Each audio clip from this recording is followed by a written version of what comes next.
Hi, I'm Jason Cooper from jasoncooper.ie, and you're listening to the Social Media Talks podcast with Alan Hennessy from compassmedia.ie. Hi there, this is Alan here from the Social Media Talks podcast. And before we begin this episode, we'd like to give a big shout out to our sponsors and also our supporters. The Social Media Talks podcast is sponsored by ContentCal, creating a solution to simplify and speed up how teams can plan, collaborate on, approve, publish and analyze social media content in a familiar and intuitive calendar interface. In just 3 years, they have been trusted by over 10,000 businesses and agencies in 110 countries to deliver social media content at scale, and have recently won an award for the Content Management Tool of the Year. For more information on ContentCal, visit their website at contentcal.io. We would also like to remind you the Social Media Talks podcast is proudly supported by charityradio.ie, one of Ireland's leading online radio stations supporting charities across Ireland for free.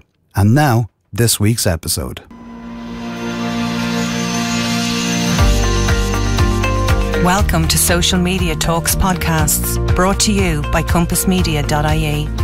Hello and thank you for joining me. This is the Social Media Talks podcast, brought to you by compassmedia.ie, episode number 63.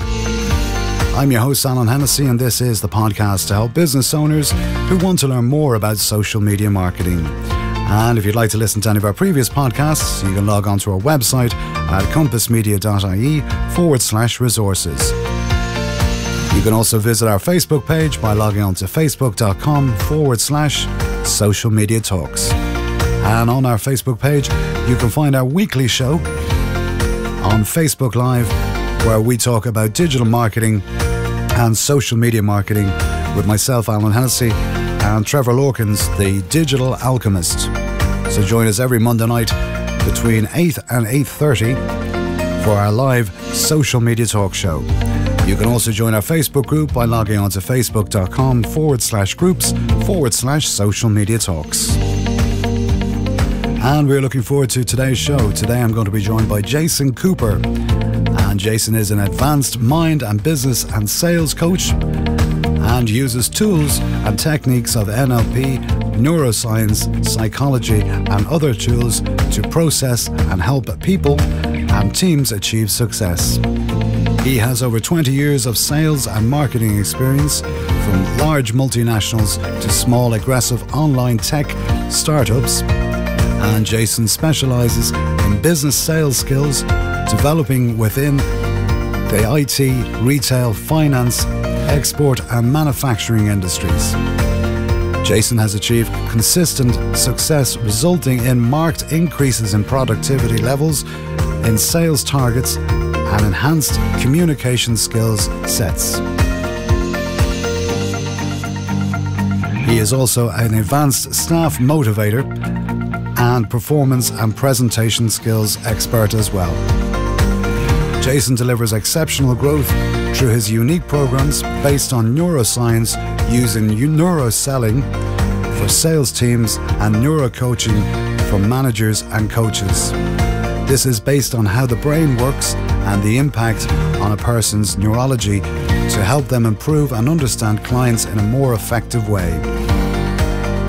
Having learned from many different styles of sales, personal development and neuroscience and positive psychology, Jason uses a different mentality to reach his audience, to help them engage with their clients in a more productive, engaging way that will help them to effectively learn by wiring and firing the brain's neurons so that it can keep the information longer, so that it can help and they can use this information in a more effective way. And today we're going to be talking all about successful mindset for business. So without further ado, I think we will transition straight over to the interview with Jason. Hi, Jason. How are you today? And thanks for joining us on the Social Media Talks podcast. It's a pleasure to have your company. I'm looking forward to our conversation today. We're going to be talking all about successful mindset for businesses and sales professionals. So it's going to be interesting.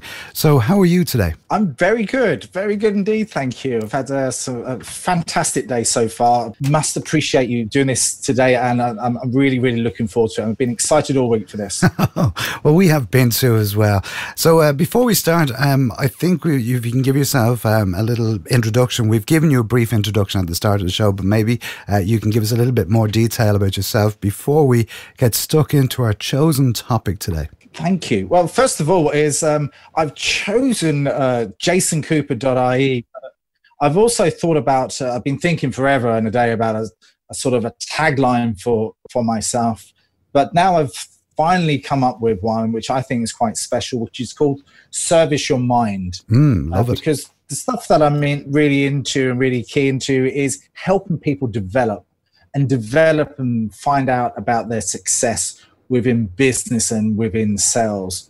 But a little bit of a background about me, because you probably might be a little bit curious about me, because I don't sound very Irish, as you probably might understand. We don't mind I've that been at trying. all. We don't mind that at all. I just can't say it. I just can't do an Irish accent or whatever. I've been trying my hardest, but I can't do it, which is all right. So I might stand out a little bit in Ireland, which is fine.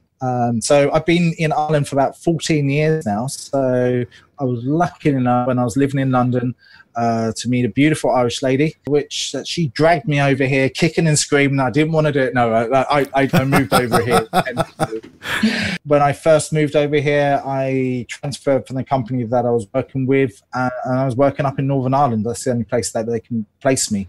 Doing self-employed ambient advertising, selling ambient advertising on digital screens around Northern Ireland. And then an opportunity came up for me to start running this in the Republic of Ireland, and did that for about 5 years, extremely successful, made quite a bit of money. But being self-employed, you had to really focus hard and work really hard and be smart about what you was doing. And then after that period of time, I'll get back into the corporate world, which I did. And that went on for a few years. And then I co-founded a startup which knew nothing about fashion. It was an online fashion company selling to independent fashion retailers throughout Ireland. We did that for about 2 years. We got a good amount of investment.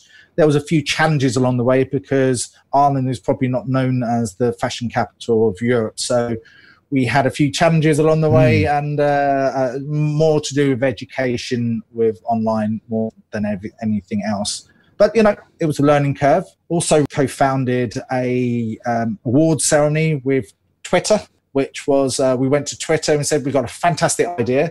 And they went, okay, it's an awards show based on Twitter. I go, really? Okay.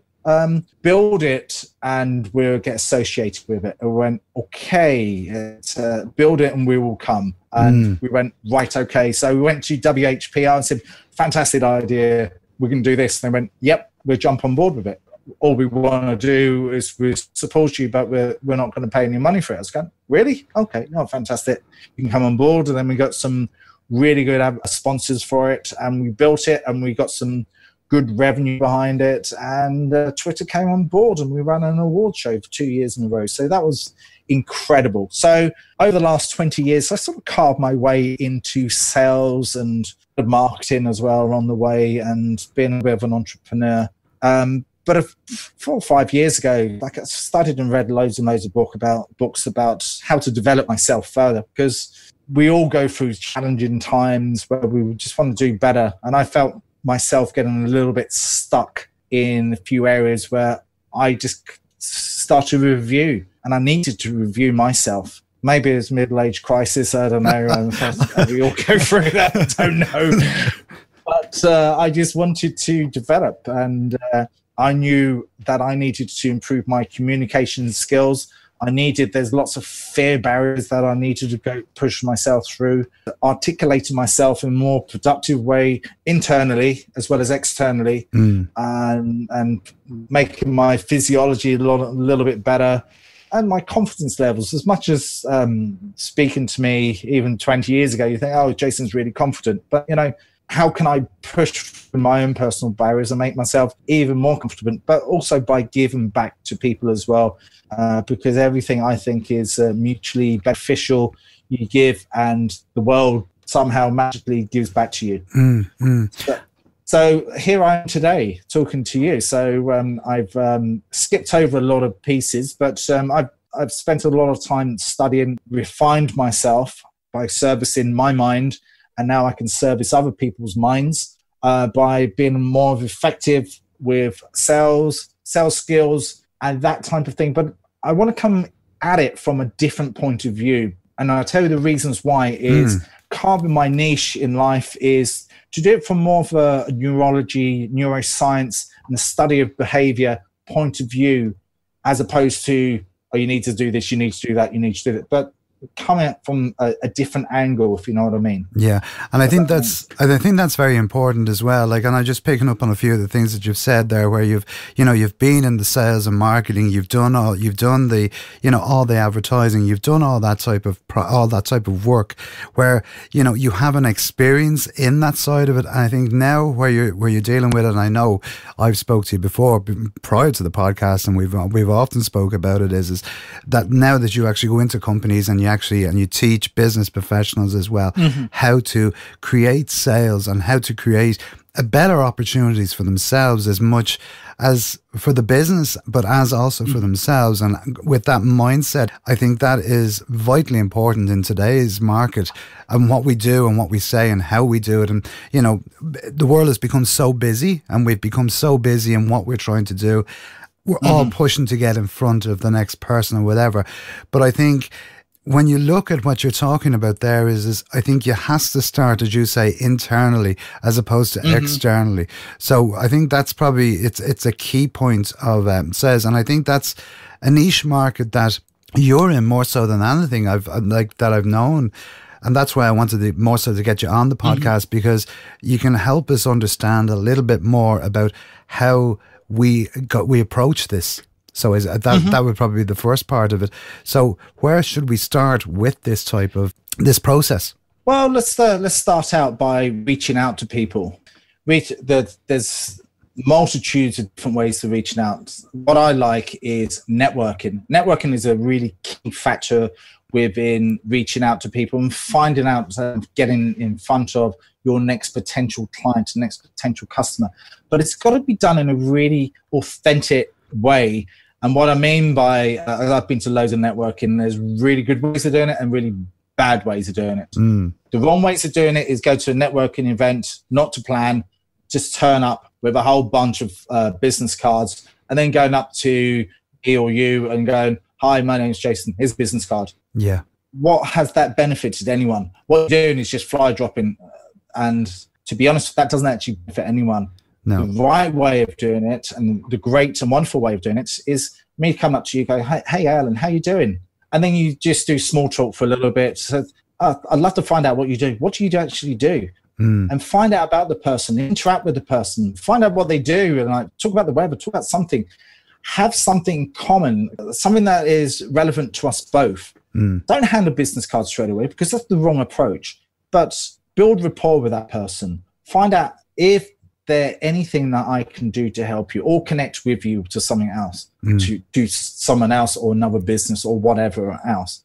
Inadvertently, that will come back to you, and you've got a really great connection. And if it does work and there is a synergy there, then you can say, look, let's meet up at another stage. Let's have a coffee. Let's have a proper meeting. Then let's find out a little bit more in detail about each other's businesses and see how we can add value to each other. Yeah. As opposed to the first approach is networking badly. And I see it all the time. And when people give me business cards without even finding anything about me, I give it back to them and go, thank you very much. Yeah. Because I'm not interested. And I think that's it's a key important part of networking as well. Like, I know, and I agree totally with you, it's common courtesy, if nothing else, is that, if you are going up to a complete stranger, you're not going to go up and tell them your life story and say, okay, I want your business, because they don't know you, they don't trust you, they don't understand where you're coming from. So the idea of is I suppose, and in simple terms, I suppose it's breaking that ice and then being able to say, right, okay, well, look, we have got something in common. We've talked to a number of business coaches and other people like that within the industry about networking, and they've all said that as well. You know, you do not go straight in for the kill, for want of a better word. You have to start somewhere. And I say the same when we're doing the training in social media. It's exactly the same. You don't just go, right, I'm going to sell. You need to sort of understand what the customer is about. And as much as it's a network and it's in other business, it's business professionals, you know, collaborating and whatever, we're still customers of each other. So if there's a potential customer there, don't ruin your chances by starting out with, you know, oh, here's my business card, call me, because I'd be the same as you, Jason. If someone hands me a business card without even talking to me, the first thing I do is or I might take it, but I'll put it into a pocket, and the likelihood is I'm actually not going to read it, which is, you know, a waste of their time and a waste of my time as much as anything else. Yeah. So I think, as you say, building up that rapport and then leading into a different conversation, that's probably the best way. I would totally agree with you on that. What you have to get is what I understood when I've done coaching. I learned a lot about coaching. Is you have to ask if it's okay. Is that okay that I call you? Would you mind if I call you? If they say no, you go, fine, fair enough. But if they say yes, that's fine. Can I write some details on your business card? Would you mind that? Because, you know, sometimes it's a little bit insulting. Just say, I'm just going to write that. Would you mind? Is that okay? Would you mind if we get together at some later stage to discuss further? You've got to open it up that way. And if they say no, they go, fair enough. You know, it's never going to happen. And so let's stop wasting each other's times. What I found about Ireland to England is there's slightly different ways of doing business. And there's so many different ways, believe me. I know. It's in England and especially London, it's you meet them and it's a yes, no, there or then. Done. Business is done. In Ireland, it's more of a dating game. They need to feel secure. They need to find out whether you're okay. Let me see who you know. 2 degrees of separation here. Oh, yeah, you know that person. Oh, that's great. Oh, okay, that's wonderful. But let me check it out. Let me think about it. And then we will come back and do some business with you on the 3rd or 2nd date. But you have to build that credibility up. Which is the same in every other country. You still have to do it. I think it's more black and white in England, or especially London anyway.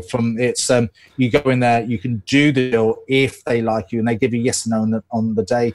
In Ireland, it's a little bit more strung out, and I had that conversation exactly the same this morning. But again, if you can make people feel comfortable, you can be, again, very likable. And the best salespeople in the world don't sell. Yeah, they find solutions. They're not selling. At the end of it, you buy it because you like it and love it. But at the end of it, if people buy people like themselves, and if you come across likable, then the more likelihood the find some association, they will buy off you. Yeah, you know. And I think that's very important. It's like, as you say, it's very black and white, especially in the UK, is because it's, you know, get in and say, right, okay, this is what I do, this is what I go, and boom, if people like it, they will buy it there and then. Yeah. Okay. Yeah. Whereas with Ireland, I think as you say, it's a more know, like, and trust. You know, I gotta get to know you, I gotta get to trust you, and I've also got to like you, because if I don't like you, I'm not going to, you know. And I think, but like, maybe that's, and I think it works the world over, but I know there is a certain degree where you say, as you say, you know, the 2 or 3 degrees of separation, there is that there. But I think when you're talking about the whole idea of networking and building up that collaboration, like we think about it in a sense of, if I go into a shop, the sales assistant is going to come up to me and says, if he comes up and he says, oh, can I help you? You're on the defensive. You're automatically saying, no, I'm just having a look. But if that sales assistant, same person comes up to you, and I've had this happen to me, where they've come up and said, hi, how are you? Are you having a good day? And I'd say, yeah, great, and whatever. If you need anything, give me a shout. I'll be up at the counter. Yeah. automatically it changes the whole situation of me going to purchase in that shop, because I know that that person there is there as a backup, that he can help me if I need to find a size or whatever it may be. Yeah. You know, and it's automatically it's changed the way, the attitude. Like it changes the relationship. Oh, totally. I was in a shop the other day, and this girl said, the sales girl said to me, she was packing a shelf, and she says, "Oh, how are you?" And I says, "I'm wonderful. How are you today?" And she nearly fell over, because she says, "I've never had someone say to me, 'I'm wonderful.' It's always been, 'Yeah, I'm okay.'" And I go, yeah. So it's changing the whole dynamic of that conversation, I think, is what will make it work a lot better for you. Yeah, absolutely. And I totally agree with that. And retail especially, because retail is a tough place at the moment. And I've trained this week people in retail, and I just wanted to get them to start using different language rather than say, "Can I help you?" And you get a yes or no. No, yes, you're fine with that side. But it's just building that conversation up with the people that are willing to buy some, because they're in your space. So even just say, "Look, my name's Jason, like please feel free to wander around, like I'm over there, I'll be happy to help you when you need me." Not me throwing it in there, or even just say how the weather's a little, just talk about the weather. Everyone loves the weather, but just talk about something which is that is a common interest that everyone can agree to. And you get that agreement frame, but you're not selling. The thing is to not sell, but offer advice, and just be there as and when you can be there to give the right assistance at the right place at the right time. Yeah, I think it's creating the want as much as anything else. That that the actual sale is the easy part of it. It's actually the other side of it that it's, and as you said, it's changing your language. Instead of saying, being direct or saying it works. It does work. And I think, I talk about that all the time online, is don't try and sell something to someone, because they're not going to buy it off you. They want to know you. They want to understand you. They want to get the feel of you before they will actually do it. And I think, even in sales, and when you're like on calls and stuff like that, I've often seen, like, I've had a number of businessmen that would have come to me, or businesswomen that have come to me and have talked to me about certain products, and 2 or 3 of them I've gone, "You know what, he's never once asked me to buy anything, but I know at the end of this conversation I'm actually going to buy, I'm going to order that." Because he changed the whole dynamic of the conversation, that I no longer am afraid to, I'm no longer feeling like, "Oh, you got to do this, you got to do that," and it changes everything. So like that, I think is where you actually are, when people aren't actually trying to sell to you, that you're going to be more inclined to buy from them, because you don't feel that you're going to be, you're obliged to, I suppose, to go and get that sale. So, right, I agree with you on that totally, yeah. Another thing that I always found compelling, especially when you're speaking to someone for the first time, is to say, "Look, can I take a minute of your time?" And what I mean by taking a minute, I'm literally going to mean a minute. And you time a minute on your phone and say, "Look, I've given you a minute right now." And what you've done there is you've said that you're going to do something, and you've come to the end of that minute, and you're asking the other person, "Can we carry on?" And what that gives you credibility, gives you accountability, and it shows that you've said and you set out that agenda, like you're okay for that minute. And that minute is crucial, because they really like you and they want to express a little bit more interest. And then you can say, "Would it be okay that we meet up? Or would it be okay that we can schedule some more time by webinar?" Or whichever way that you'd like to meet with that particular type of person. And that person will go, "Okay, he's genuine. He set out what he said he was going to do." Because the worst thing in sales is the follow-up. And if you don't say what you're going to do and you don't do it, you make yourself look a little bit silly by doing that. And you've lost all credibility. And it's all about building that credibility, all about building up on that rapport levels, and all about understanding the other person. And the way I look at it, I have to sit in your shoes looking back at me to really sort of go, "Hang on a minute, what are you thinking when I'm talking?" Does that make sense to you? Yeah. And you go, yeah, that Totally. does make sense to you. And then you sit in your shoes and go, well, how would I see it from that point of view? And then look at it from a third person. Go, how would that third person look at both this conversation? Is that good enough for us to just gain agreement and move on forward? So quite a holistic point of view. I know it's a bit out there, but for me, I like to think of all the situations that I can help and advise and gain trust with that other person, because that's the way I work. And that's the way I like to help and advise other people in their own success within their own professional business and their own professional selling. And it's all about say it like you mean it. If you say something, you've got to be in your soul, within your heart, within the feeling that whatever you do say, you absolutely mean it and you're passionate by saying that. And it builds up and the other person gets excited because you're getting excited. Yeah.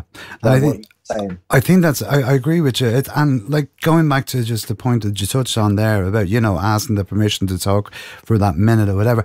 And it is permission. It's permission to take some of their time, because everyone's time is valuable. And if you lay it out at the start, what you're going to do and say, right, I'm going to talk to you for 1 minute and I'm going to tell you about this, this and this. When you do that, people aren't, they will say, okay, right, well, I'll give you this minute to talk. And if you can deliver within that minute of what you've promised, they're going to be a lot more comfortable with that because they've given you that permission to do that. And time that minute. And make sure that that minute is completely timed. Yeah. And advise all your listeners to give this a go and give this a whirl, because it does work. And you've shown commitment to saying, I've given you 1 minute now, not talking for half an hour and that minute's gone into half an hour. Just say, look, just 1 minute. That's all. And then move on from there. Yeah, and it's so important, because when you have permission and you have that, you know, that all shines through and it shows that person up. And as you said, if you're passionate about what you talk about, it's going to shine through. You know what I mean? Absolutely. And I keep saying that to people when we're like, any type of training I do, I always say, you're the expert. So show your expertise and be confident in what you're saying, because you know what you're saying, you know what you can deliver. So it's about getting that person that doesn't know you to understand and say, right, this guy does know what he's talking about. And and I know that if I do talk to him in more detail, I'm going to learn a lot more and it's going to benefit me. And I think that you only get one shot at that, really. Absolutely. And you do that really well, because I've sat in the audience when you've been delivering up in City West before, and like things won't go in according to plan with a couple of microphones, but you're a professional all the way through it. And what you did give is some brilliant advice, which I took on board. So the advice that you've given is absolutely key. So I totally respect for what you've done, and I've taken what you've taught me on board, and that's exactly how I would do it myself, is make sure that everyone, and I train or coach people to do I make sure that they take something on board and they take something away and they're using it straight away. And what I have learned from the study of neuroscience is there's usually about 90 touch points to build a habit. And what I want to do is make sure that the brain is working and we can connect the neurons in there by creating a new habit. And you have to have about the 80 touch points in language, and repetition, and make sure they repeat it enough times. Make sure the other person repeats it enough times. That's why I like doing little role plays, and they do one thing and I lay the first thing on with the second thing, and then the first, second, third thing on, and the fourth, fifth, sixth. And by the end of the day, they're doing absolutely everything that I taught them, but they're laying one foundation and on one foundation and on one foundation, one foundation. That's how the brain works, by lots of repetition. And hopefully by the end of that day, they will take it on board and they will come out there. They're not going to take everything, but they're going to take the majority of the stuff, and they're going to remember the majority of the stuff through what we've said and described. Yeah, and I think that's very important in respect of it's changing people's state of mind as much as anything else. So it is changing the state, because if you have always gone down a particular path and it's always not worked for you, you're obviously you're doing something wrong. So it's about changing the state and changing the way you look at things, the way you actually, mention things, like I would always do that. I call them anchor points. So I know that I can keep reiterating one particular word or one particular phrase, because if they walk away from me, they're going to remember that phrase because I've used it subconsciously. I've implanted it into their heads without them even realizing that I've done it. And it's not me being manipulative. Well, I suppose it is in a sense, but it's being manipulative in a good sense. It's not in a positive way. Yeah, you're anchoring them into a wonderful state, but you're also anchoring them to remember. And the wonderful, wonderful thing about living in Ireland, everyone is a fantastic storyteller. Within sales, it is fundamental that you're a storyteller. And the reasons why you're a storyteller is you craft your story when you're pitching to someone to build up the dopamine levels within their brain, which is almost the happiness.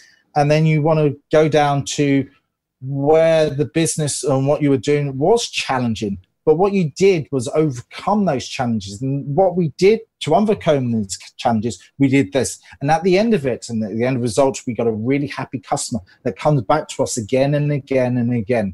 So the cortisol levels is the sort of the stress levels, and the oxytocin levels, which is sort of trust levels. All these different chemicals are playing within your brain when you're talking. So the best salespeople out there are incredible storytellers, and this is going to become more prominent now.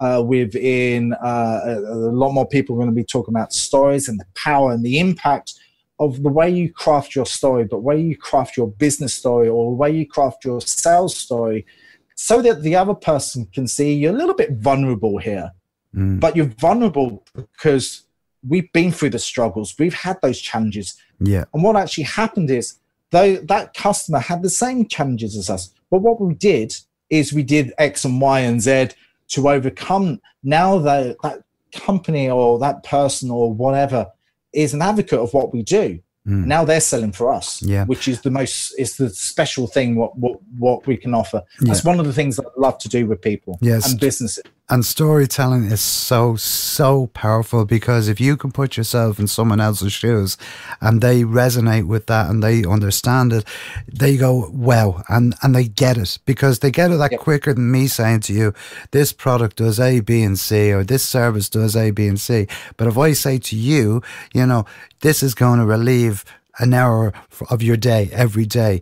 Look, this is what it's done for me, because we see that as a story, and we see that as, and that in itself automatically puts the whole different dimension on that story, because I can resonate with it, I can understand it, I can feel it. We had Adrian McIntyre on a couple of weeks ago, and we were talking about storytelling, and he was saying, stories are what unite us, not separate us. And I just went, it's so prolific, but it's so true, because we each take something different from a story that we're told, but it still unites us, because we've all been in that situation, or we've all been there, or we've had similar outcomes. Absolutely. So, and I think you have to resonate it with the client that you're with. It has to touch on their emotions, because we are emotion-based people.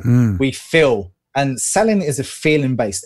Everyone out there is, I believe, every single person out there is a salesperson, whether you believe it or not. My daughter is the best salesperson. She convinces me to do stuff. She convinced me to go to McDonald's the other day, and I didn't want to do it, but she convinced me that it was a great idea. And I went, okay, then we'll go. And my son does it the same way. They're both great salespeople, but they don't see it that way.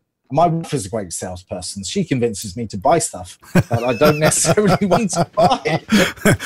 I think we all have wives like that, Jason, to be honest. Yes, I know. That's what I mean. Everyone is a feeling-based salesperson. How would it feel once we have bought this, or once we have bought this house, or once we have bought this car? What would it be like once we drive in that car and we look around and we feel quite comfortable because we've got the latest gadgets in there? And for my wife to say, oh, you have the latest gadgets in there, you can connect your phone to this and you can see the maps come up on the screen. And I'm painting pictures in my head going, yeah, I can see myself driving that car, and it has all of that on there, and has the parking sensors, and it's a little bit nippy as well. I go, oh yeah, I'll buy that. You know, but we're all feeling based. So when we express something, how would you feel once you do have that, and you plant that seed into the future? When we do have that, you'll be seeing that. So you plant that seed in the future, but you put that back to the now. Before you know it, in your head, you can actually see yourself being in there, driving down that within that car, or you can see yourself playing with the latest iPhone or the latest fold-away Samsung tablets and whatever's out there. I know in my head, I've already bought the latest Samsung fold-away phone.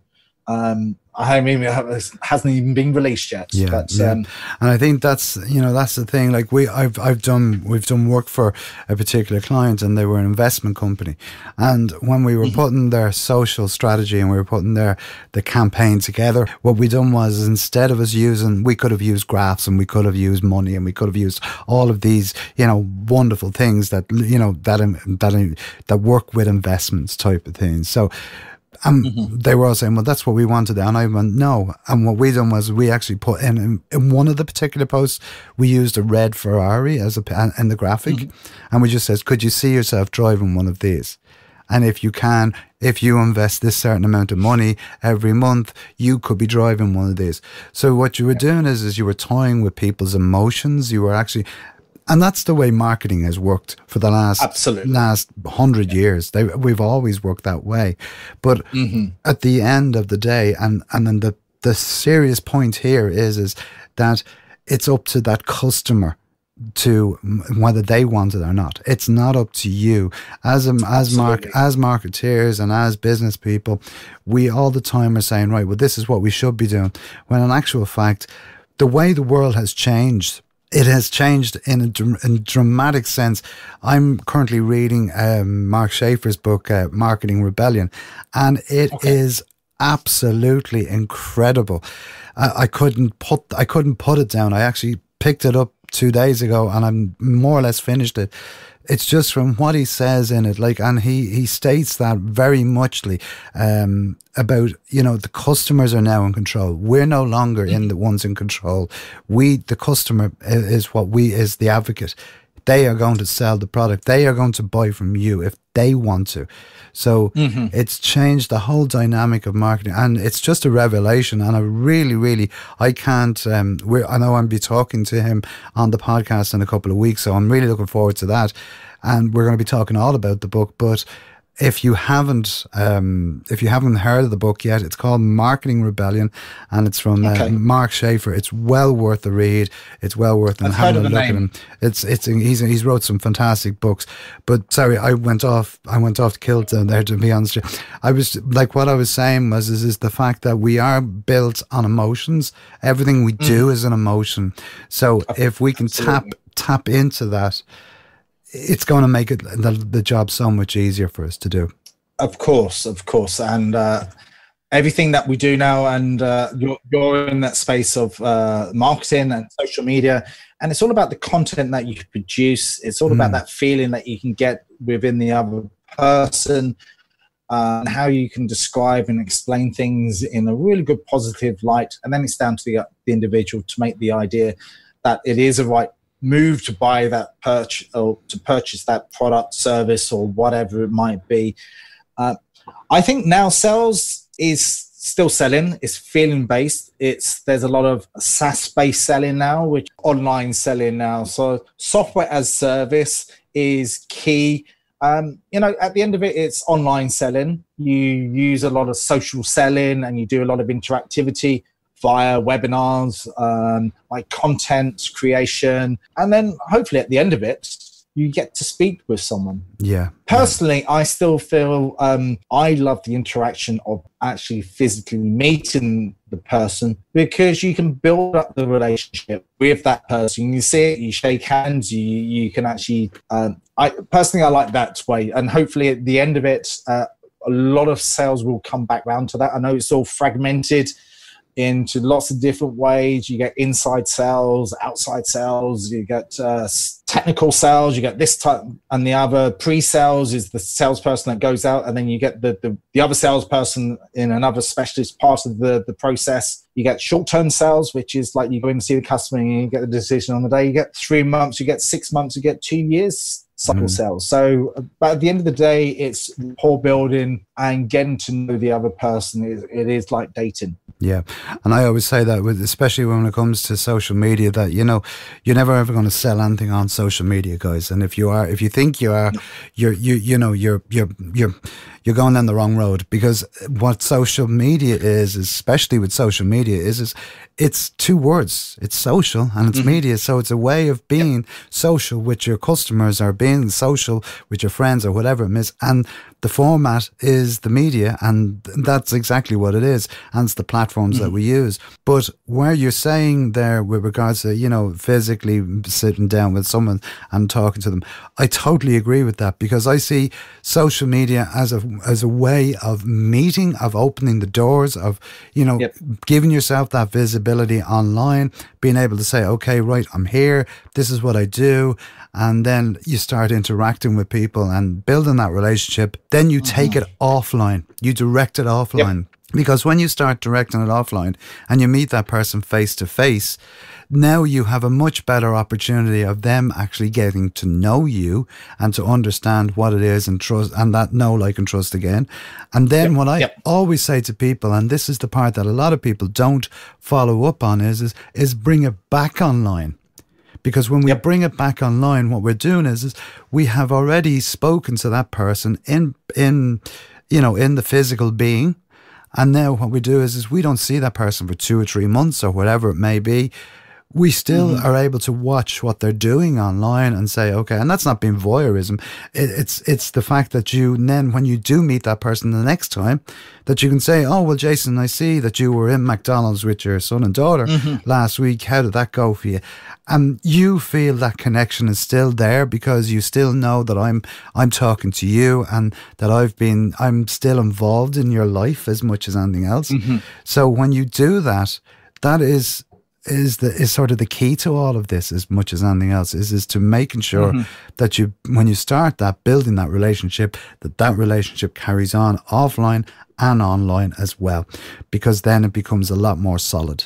And I believe in relationships, business relationships for long term. I'm not really into going into a company and then making it once off. I just want to know the people. Like, I'm still in contact with customers from 10 years ago. I'm also in contact with previous employers, both of them. That I've worked with. Like 10 years ago, I'm still in contact with people that I used to work with. So I believe those relationships are incredible, and you need to carry them on in whichever way you can, because the way I look at it, you just don't know when someone's there to give you a helping hand, or they can connect you to someone else, or whatever else. I believe in making good, key, long-term relationships, because that's the way I'm built anyway. Other people are not, but I'm sure that's the way you're built as well, because that's the way I work. I'm friendly, I'm loyal, trustworthy, but if I can add value back to you, I believe that the world comes back to me. Oh, of course it does. Of course it does. It's it's the evolution. It's what we do. You know what I mean? You're good to me, I'm good to you, type of thing. And and that's not just our mutual. It's about being who you are. You know what I mean? Like, Absolutely. When you look at the bigger picture, like, we're all there. We're all struggling with something. We're all trying to learn something new. We're all trying to, whether that's to get that next shipment out, or that next sale, or whether it's just that I don't understand how to do this. Maybe you could help me to understand this a little bit more, because at the end of the day, it's about referrals, and people will refer you and say, well, Jesus, speak to Alan. He's very helpful. He'll take the time out, talk to Jason. He'll guide you through a process of the right way to do it that will cut out messing around and stuff like that. And that's what people want, because at the end of the day, they're going to automatically have you in the front of the mind. We had a conversation only the other day about that, and I think it's very, very, very important that we remember that as well. I suppose the key takeaways here from today is that build up that relationships, take it offline, talk to people, and don't be pushing stuff down people's necks. Get to know them first, and then the sales will arrive. And I think you'll be generally you'll be a happier person, I think, at the end of the day when you do this as well, because internally you'll feel a lot more at ease with yourself, but also you'll feel a lot more confident, I think, as well, in what you're saying. And I see so many points that I will definitely be taking heed of from this conversation. I think it's fantastic. Jason, I always ask my guests at the end of each show one particular question, and it's not related to anything on the podcast. It's just a personal question because it helps me get to know the person. It also helps the audience get to know.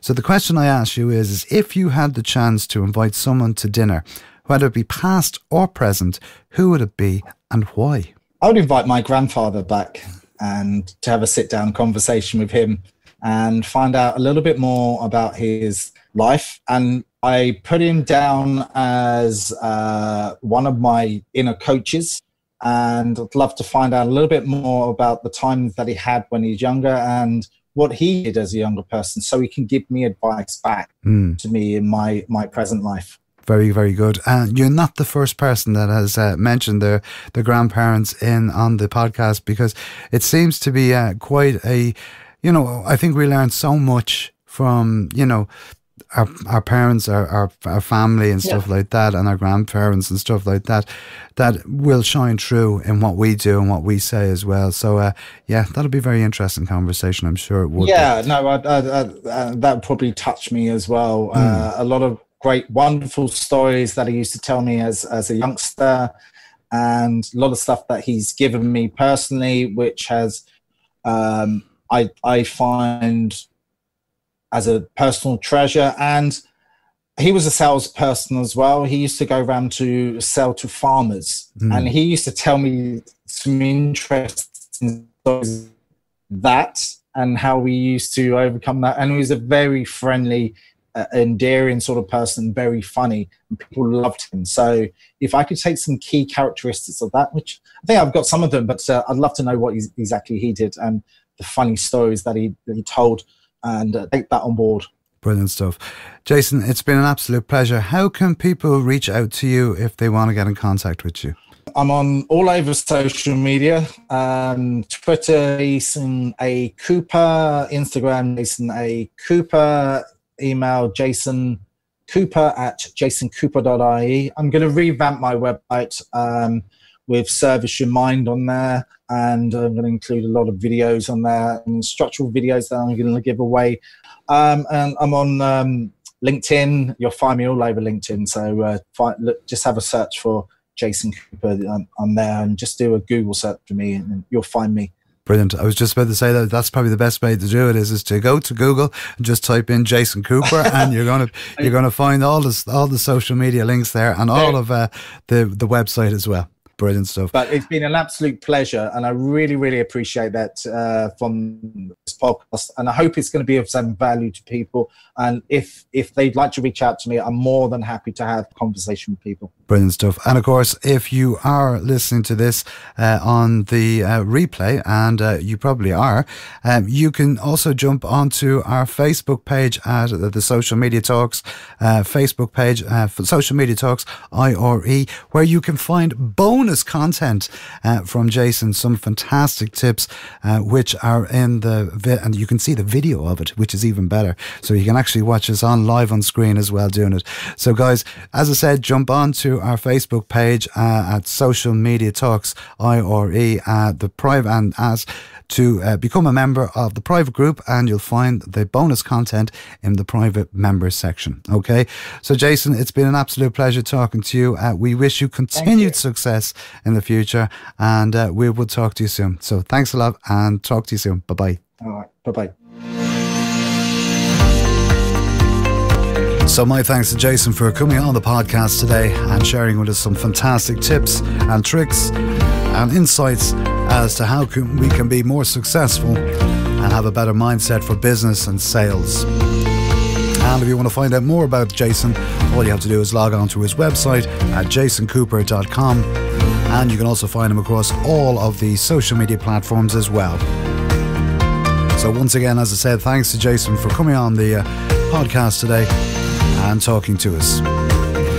And if you'd like to listen to any of our previous podcasts, you can log on to our website at compassmedia.ie/resources.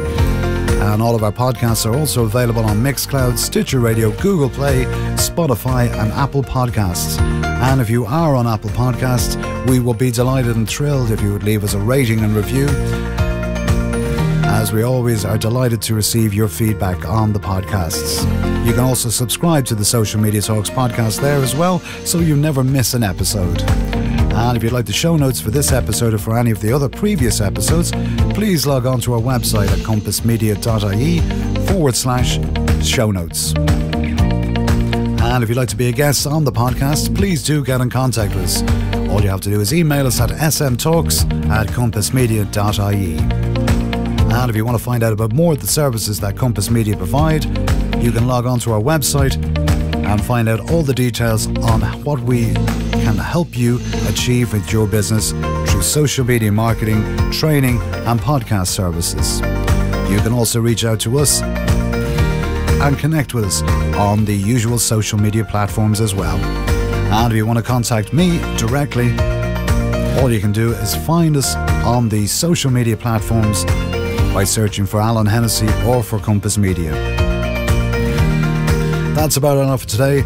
Until the next time we see you, have a great week. And I've been Alan Hennessy from Compass Media for the Social Media Talks podcast. And we will talk to you soon. And as I always say, be social. Until the next time, bye-bye.